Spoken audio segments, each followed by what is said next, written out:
Hey, Isabella. Why didn't you come to the lunch gathering today? Your sister-in-law invited you. I can't believe you turned me down. Oh, hello, Denise. I'm sorry I can't attend your lunch gathering.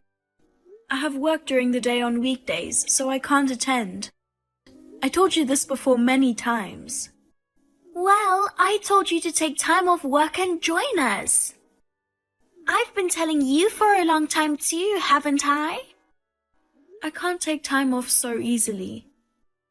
Why not? What do you mean, why not? It's a job. I get paid and I have responsibilities.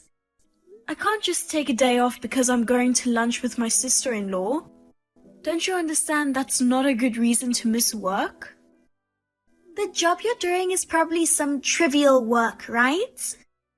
Aren't you working at the bread factory? I'm sure it wouldn't make much difference if you weren't there. My lunch gatherings are worth 100 times more than going to such a low-class job. Anyone with a bit of intelligence would understand that attending the lunch gathering is a much better choice. Really? After all, wives of the presidents of very famous companies, or the daughters of very prestigious families are joining my lunch gathering. A loser like you who works for a bread factory should feel grateful just to breathe the same air with us. It's a noble gathering, you know. I see. Gathering such wealthy individuals for a lunch? It's something only I, the wife of a Kingston Grand Hotel executive, can pull off. As your sister-in-law, I'm doing you a favor by inviting a loser like you. Refusing that? What kind of attitude is that? I don't have any particular attitude. Oh, I see. Poor people like you must be jealous. Am I right? I'm not jealous. It's out of pity. You don't need to invite me anymore. If it's a weekday lunch gathering, I'll never be able to go in the future. Declining every time. And enduring sarcastic remarks afterward is quite a hassle.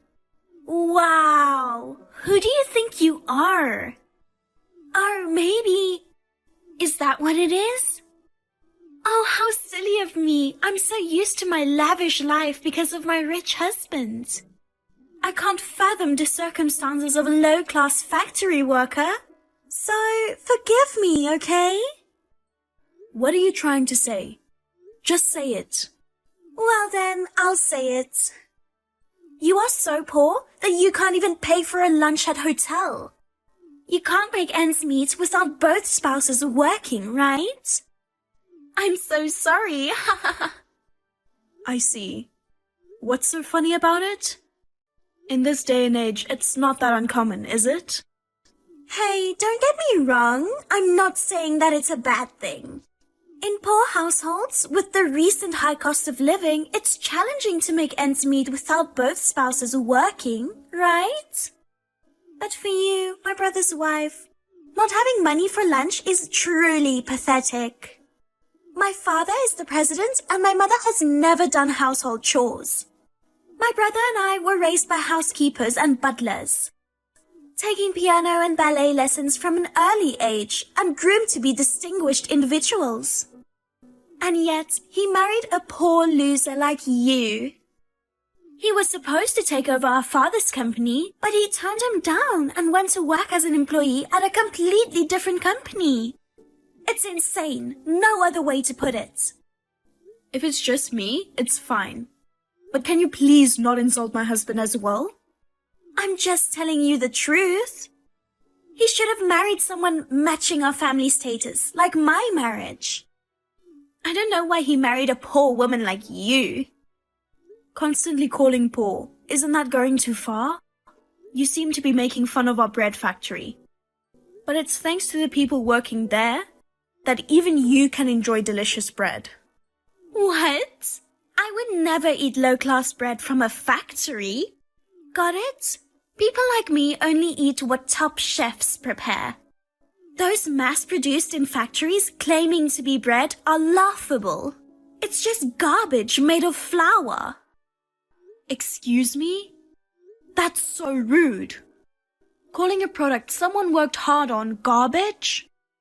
What's wrong with calling garbage garbage?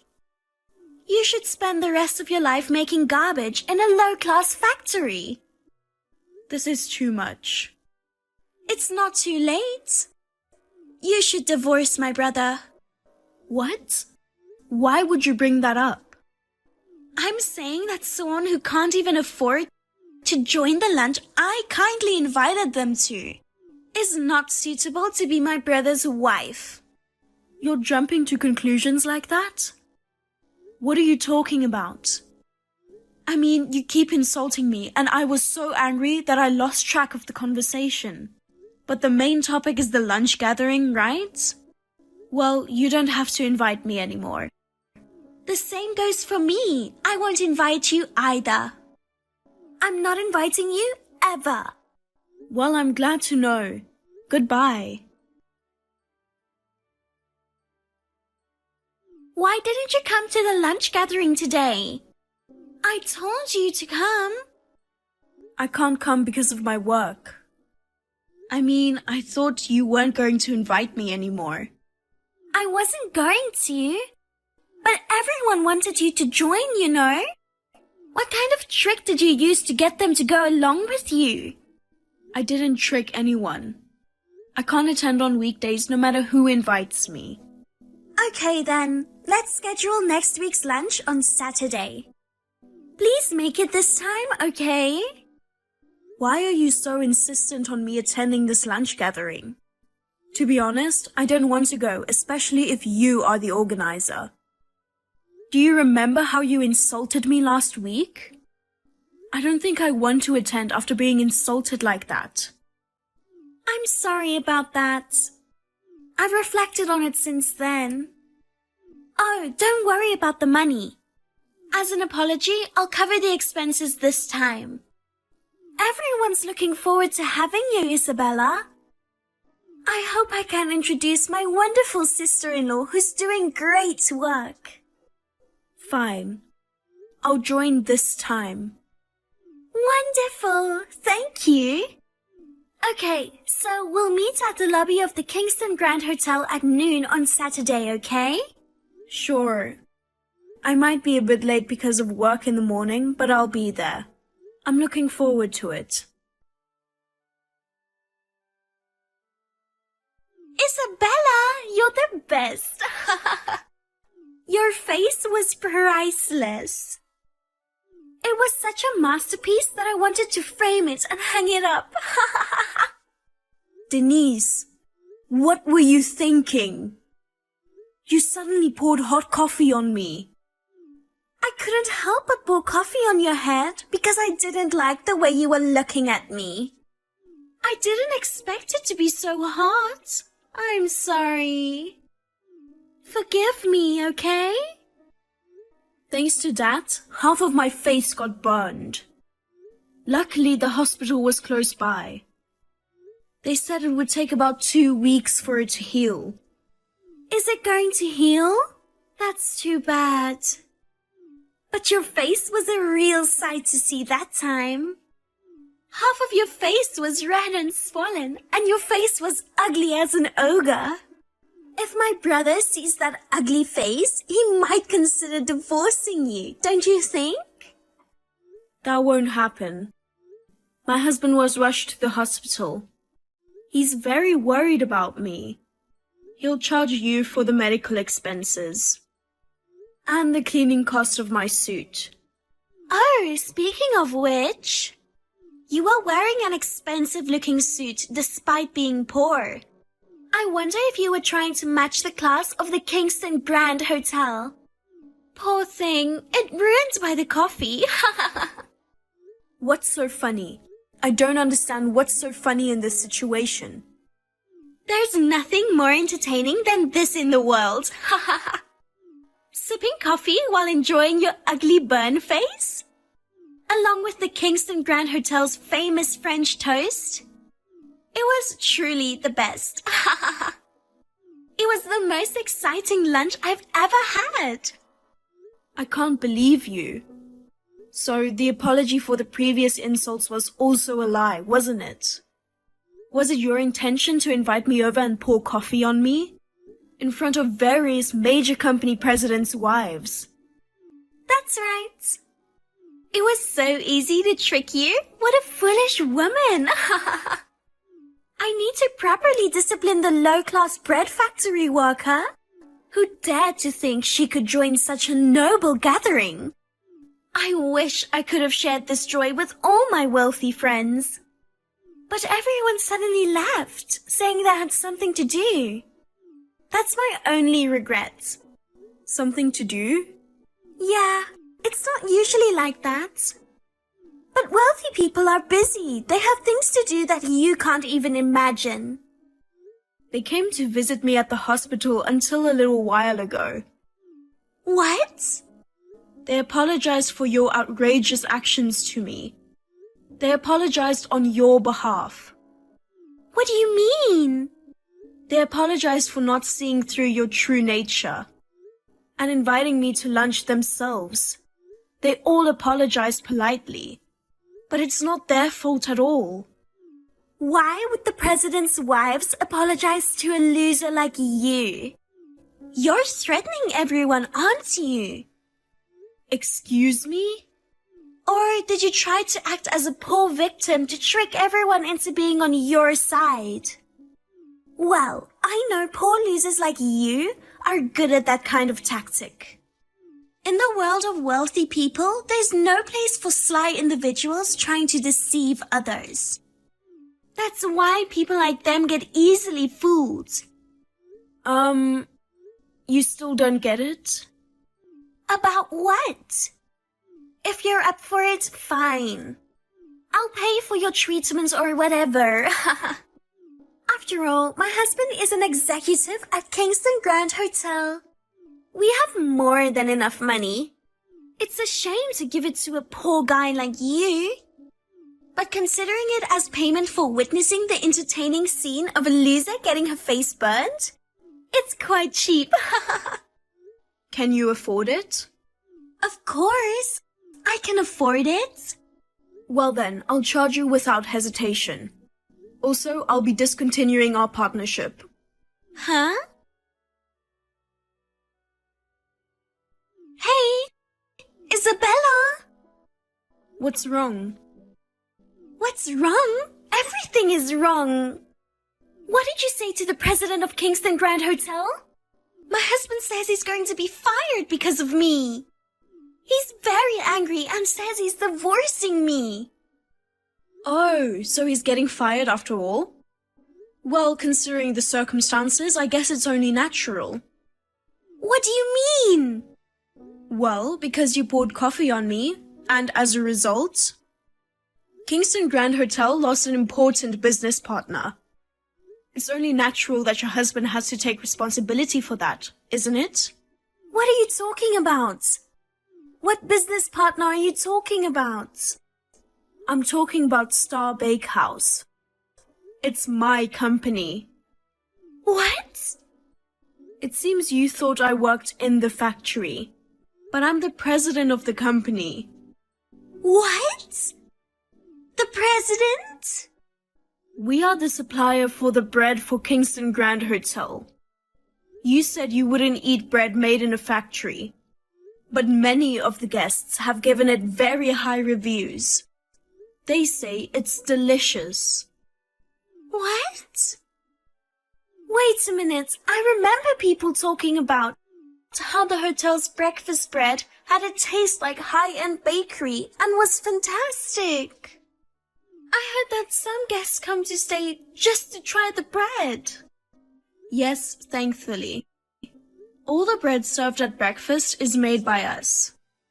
French toast for lunch and dessert, and bread for dinner.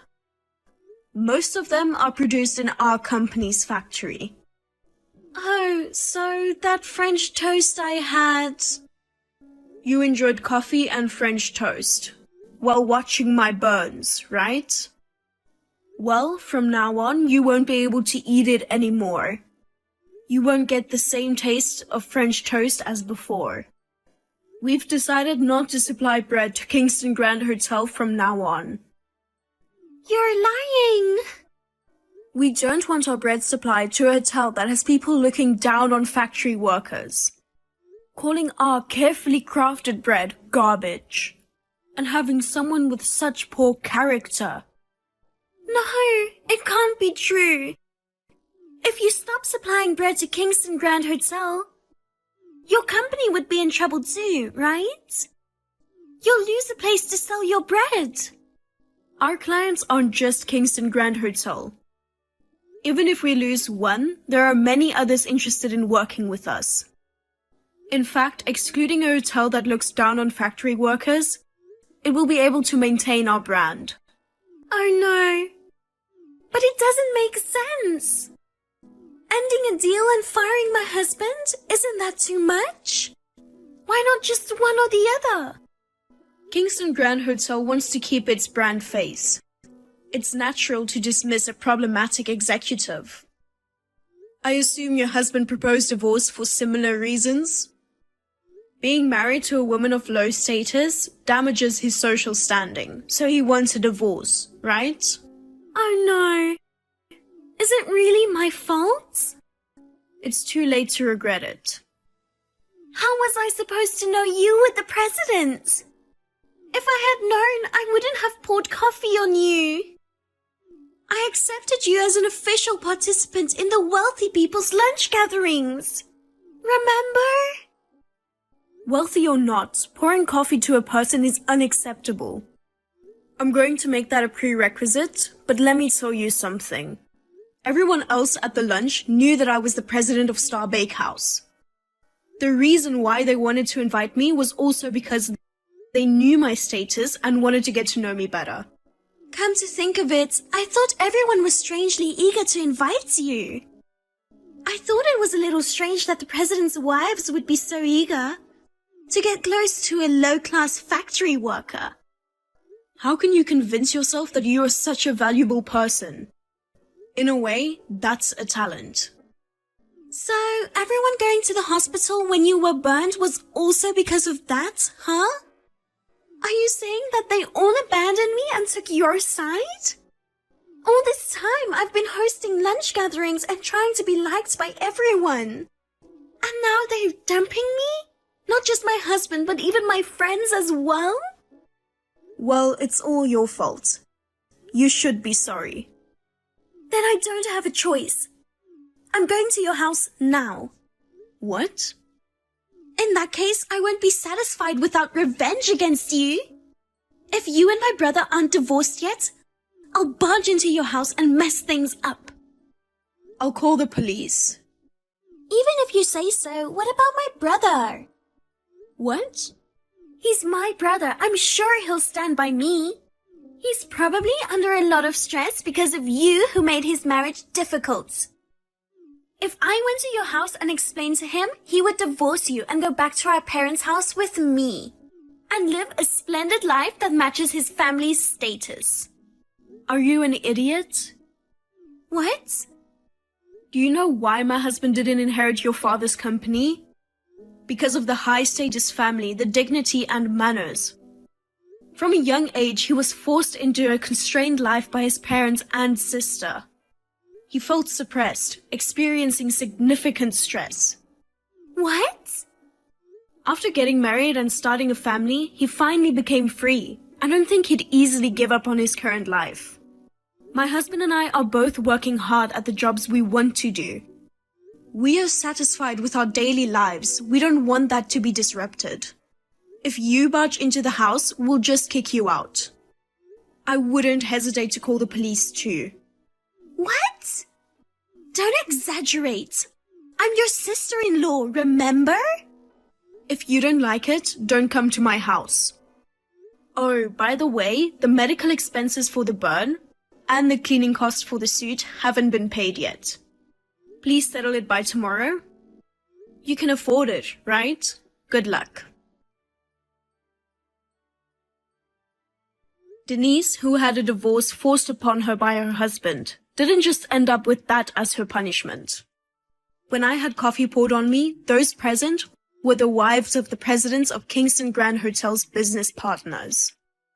From there, the story spread to the presidents of various companies, leading to the end of contract of not only the bread, but also contracts involving furniture, facilities, amenities, and more. The hotel was in a really difficult situation, as the demand for an explanation grew louder and louder. In the end, it seems that the hotel decided to claim damages from Denise. Unable to rely on her ex-husband or her brother, Denise ran back to her parents' house. She humbled herself before her father borrowed money and paid the compensation. Now, she is said to be working tirelessly day and night to repay the enormous debts. The other day, I happened to see her in the town. She looked haggard, with no traces of her former self, completely worn out. On the other hand, I have fully recovered from the burn and I'm working hard. I am enjoying my life with my husband, and I have become friends with the wife of the president of the company who I met through the incident. And we have lunch gatherings from time to time.